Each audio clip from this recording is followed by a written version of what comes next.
In this video, I'll guide you through how to connect your Canva website to your Hostinger domain. If you've designed a site in Canva and you're ready to make it live on your own custom domain, this walkthrough will take you from the Canva editor all the way to the point where you have the DNS information you need for Hostinger. Let's start inside Canva. First, open your website design in the Canva editor. This means you should already have your website created in Canva using one of their website templates or a design you've put together from scratch. Make sure you're opening the version that you actually want to publish. If you've been experimenting with different layouts or pages, take a moment to confirm you're in the right design file, since this is the one that will go live on your domain. Once your website design is open and you're happy with how it looks, move your attention to the top right corner of the screen. Here you'll see a button labeled Publish Website. Go ahead and click that. This is Canva's way of packaging your design into a functioning website. Before it connects to your domain, Canva needs to know how you want to publish it, and this button is the starting point for that process. After clicking Publish Website, you'll be presented with different publishing options. Look for the option that says Use My Existing Domain.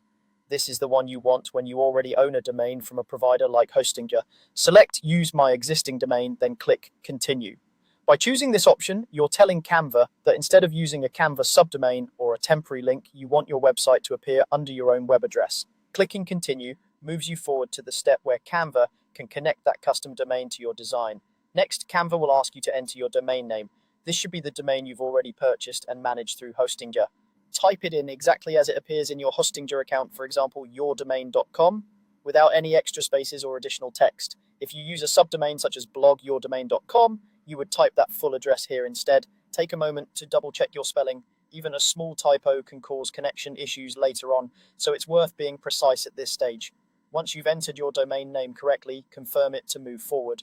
After you submit your domain, Canva will generate a set of DNS records for you. These are the technical instructions that tell the internet how to connect your Hostinger domain to your Canva website. Typically, these records might include things like CNAME or A records. You don't need to understand every technical detail, but it's important to know that these values must be copied into your domain settings in Hostinger. For now, your main goal is to locate and review the DNS records Canva displays. Leave this Canva page open because you'll need to refer back to these records when you switch over to your Hostinger control panel.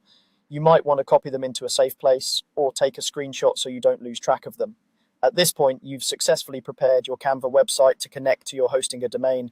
You've opened your design, chosen to publish it, selected the option to use your existing domain, entered that domain, and retrieved the DNS records you'll use on the Hostinger side.